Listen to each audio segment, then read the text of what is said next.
Our Violent Ends, Chapter 13. In the weeks that passed, the dance that Roma and Juliet settled into grew almost predictable. In the most literal sense, too, given how often they were dropping into the various dance halls across the concessions. Show up, target a foreigner, get answers. Juliet didn't mind. Navigating a Wu-tung was far more palatable than navigating places like the Grand Theater and the racecourse. Here, although, it still required the same sharp tongue. Although they remained surrounded by pearls and champagne and the knowledge that this was foreign-owned land, there were still Chinese tycoons and gangsters dancing the night away, blowing their cigarette smoke out without caring that it might bother the Frenchmen at the next table. A dance hall was no different from a burlesque club in practice. Same showgirls on stage, same smoky interiors, same lowlifes lurking by the doors. The only reason they seemed so much fancier was because they ran on foreign money. Juliet returned from the bar, offering Roma the second drink in her hand. Meanwhile, the French merchant who had approached them earlier in the evening continued chattering on, following right on her tail. Roma took the drink absently, his gaze remaining elsewhere in inspection. They had spent long enough here at the Bailman, or Paramount, to the foreigners, who have spoken with almost every wealthy elite present tonight. By now it was obvious that the flyers were not limited to those in the French concession, but the international settlement too. All the occupants of Bubbling Well Road gasping in confirmation when Juliet asked about them. Funnily enough, though those flyers were the only thing people reported regarding the new monster business, nobody had actually gone to the address. Many of them had been vaccinated by the Larkspur and thought it unnecessary, or they didn't believe the flyers to be real. The blackmailer wasn't smarter than Paul Dexter, after all, because they hadn't built any of the reputation that the Larkspur dove into Shanghai with. And now nobody trusted the idea of a new vaccine enough to actually go get it. And besides, the merchant behind her was saying once Juliet tuned in again, your cousin has said that the Scarlets were close to a breakthrough on their own vaccine. What use is another? At this, Roma choked on his drink, managing to suppress his cough before it was too obvious. The man prattling on did not notice because he was Scarlet affiliated and had been pretending that Roma did not exist. Even if the merchant was happy to speak as if the White Flower Air was not 2 steps away, he was, and he could hear everything that the man did not even realize was sensitive information. Juliet's eyes slid to Roma as the last of his cough died, checking only that he did not need a great big thump on the back. He seemed to recover. A shame. My cousin is not to be trusted, Juliet said. She traced her finger around the cool edge of her glass.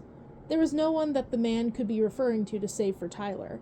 She highly doubted Rosalind or Kathleen was going around gossiping with Scarlet-affiliated French merchants. They could. They had the linguistic ability, but not the stomach. The merchant leaned one shoulder against the wall. This corner of the Bailman was rather empty, hosting 1 or 2 tables that had a poor view of the stage. Of course, Roma and Juliet weren't standing here to watch the show. They were here to pursue the crowd and see if there were any other people worthy of approaching. Oh, the merchant said. If I am not overstepping, Miss Kai, the city seems to trust your cousin more than they trust you. Juliet turned around, fixing her eyes on him. The merchant flinched a little, but he did not back down. I'll give you 2 seconds to take that back. The merchant forced an awkward laugh. He feigned difference, but a certain note of amusement colored his stare. It is merely an observation, he said.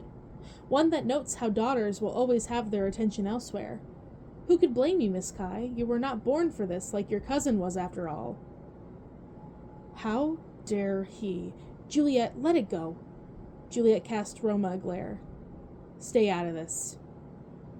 Do you even know this merchant's name? Roma looked the Frenchman once over. Apathy oozed from the gesture. On any other day, you'd have walked away. He's irrelevant. Let it go. Her grip tightened on her drink. By all means, it was foolish to make a scene in a dance hall, especially among so many foreigners. Among those she needed to respect her if she needed to get any information out of them. Then the merchant grinned and said, You take instructions from White Flowers now, do you, Miss Kai? What would your fallen Scarlet say? Juliet threw her drink down, the glass shattering into 1,000 pieces. Try me one more time, she lunged, pushing the merchant into the wall so fiercely that his head made a crack against the marble. Juliet reared back, her fist closing for another strike. Only then an iron grip came around her waist, hauling her 2 steps away. Calm down, Roma hissed, his mouth so close to her ear that she could feel the heat of his lips. Before I throw you into the wall. A chill swept down Juliet's neck. In anger or attraction, she wasn't quite sure. It seemed unnecessarily cruel that each time Roma Montagov decided to get close, it was to make threats, especially when Juliet was hardly in the wrong here. Anger won out. It always did. So do it, she said through her teeth. Roma didn't move. He wouldn't. Juliet had expected that. Threats were easy to make, but they could not be seen fighting with each other, not when their collaboration was supposed to be some big stand against the blackmailer. That's what I thought. By then the merchant had regained his bearings, and without sparing Juliet a second glance, hurried toward the back of the hall, scampering off like a frightened animal.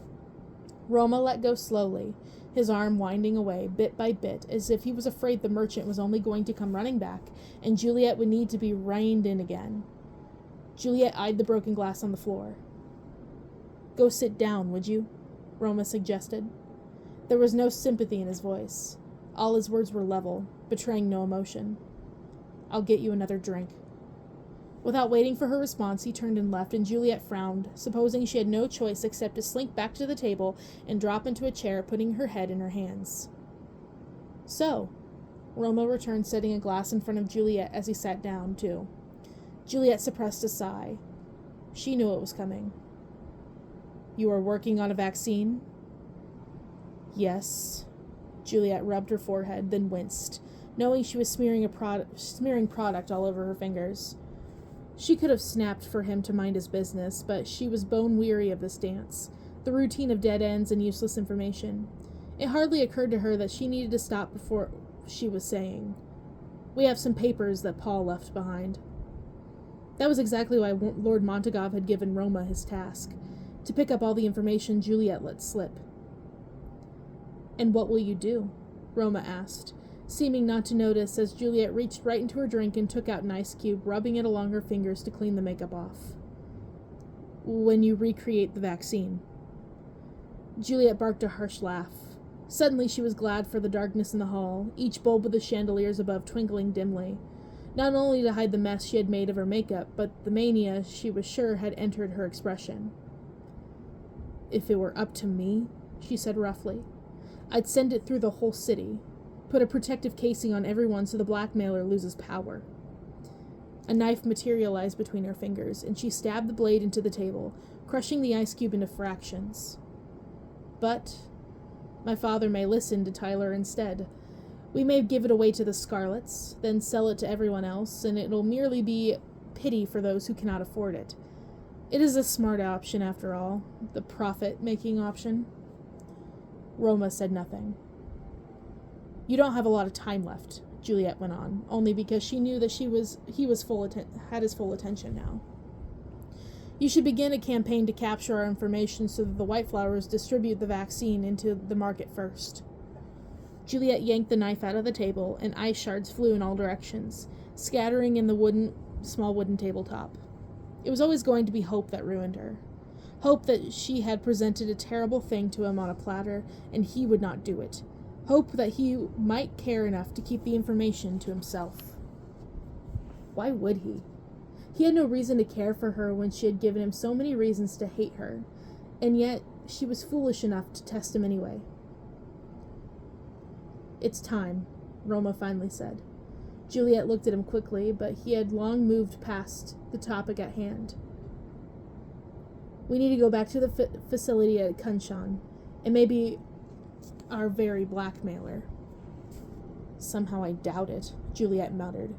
She put her knife away and stood, dropping into a mocking curtsy as if they were nothing more than dance partners taking leave for the night. I'll see you at the railway station tomorrow.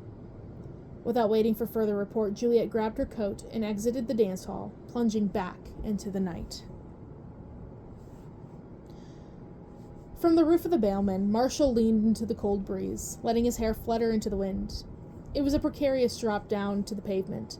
One slip of his shoes and he'd plummet over the edge, falling along the edge wall of the dance hall with nothing to grab on his way down.